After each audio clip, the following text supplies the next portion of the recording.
Halo Sobat Milenial dan Gen Z, saat ini Anda sedang menyaksikan program Top News of the Day by IDN Times bersama saya Sania Marwan. KPK menetapkan ex-Menteri Pertanian Syahrul Yassin Limpo sebagai tersangka dalam kasus dugaan korupsi. Berikut kita simak informasi selengkapnya.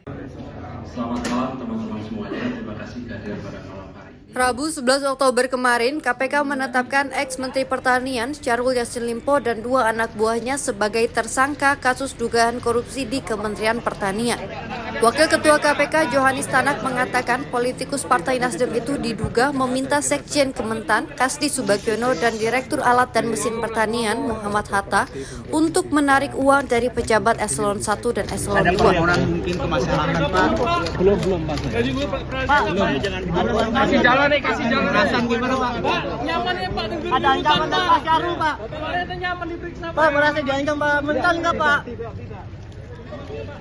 Pak, ngajuin pra-peradilan nggak? Perkara dugaan tindak pidana korupsi terkait bersama-sama menyalahgunakan kekuasaan dengan memaksa memberikan sesuatu untuk proses lelang jabatan, termasuk ikut serta dalam pengadaan barang dan jasa, disertai penerimaan gratifikasi di lingkungan Kementerian Pertanian Republik Indonesia.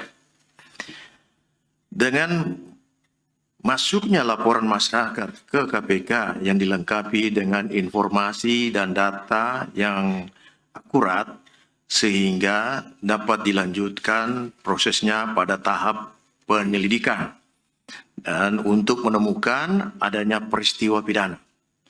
Kemudian berproses sehingga diperoleh kecukupan alat bukti untuk dinaikkan ke tahap penyidikan dengan menetapkan dan mengumumkan tersangka sebagai berikut.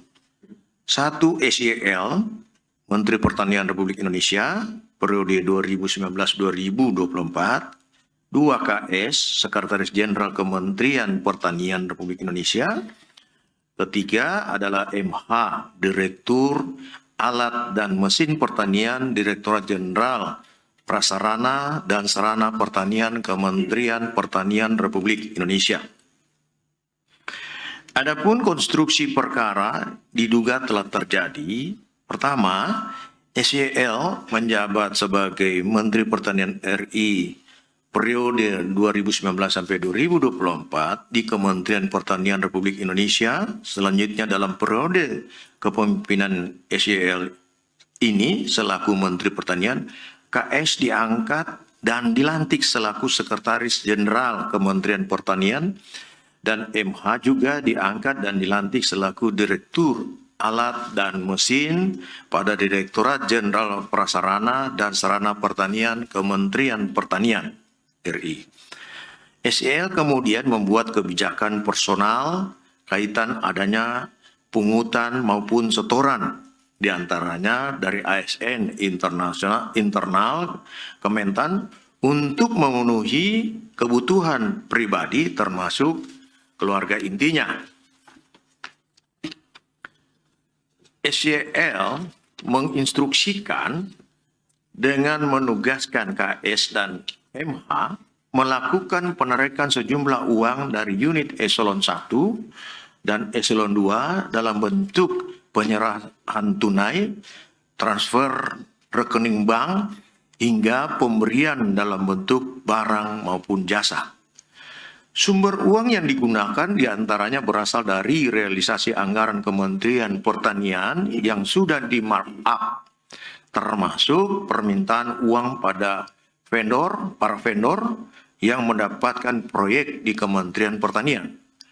Atas arahan SYL, KS, dan MH memerintahkan bawahannya untuk mengumpulkan sejumlah uang di lingkup eselon 1, para direktur jenderal, kepala badan hingga sekretaris masing-masing eselon 1 dengan besaran nilai yang telah ditentukan SYL dengan kisaran besaran mulai USD 4.000 sampai dengan USD 10.000. Penerimaan uang melalui KS dan MH sebagai representasi sekaligus orang kepercayaan dari SYL dilakukan secara rutin tiap bulan dengan menggunakan pecahan mata uang asing. penggunaan uang oleh SYL yang juga diketahui KS dan MH antara lain untuk pembayaran cicilan kartu kredit dan cicilan pembelian mobil Alphard milik SYL. Sejauh ini, uang yang dinikmati SYL bersama-sama dengan KS dan MH sejumlah 13,9 miliar rupiah. Dan penelusuran lebih mendalam masih terus dilakukan oleh tim penyidik. Penyidik.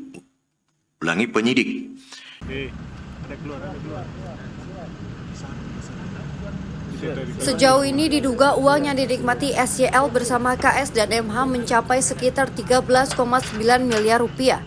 KPK juga akan mendalami dugaan adanya aliran uang korupsi ke Partai Nasdem. Sementara itu, usai ditetapkan sebagai tersangka, Yassin Limpo langsung berangkat ke Jakarta dari Makassar, Sulawesi Selatan kemarin malam.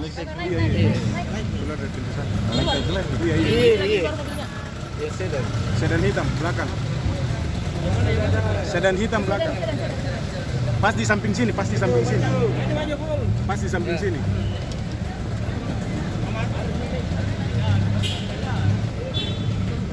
Terima kasih Anda telah menyaksikan program Top News of the Day by IDN Times. Ikuti terus perkembangan berita-berita terbaru hanya di kanal YouTube IDN Times.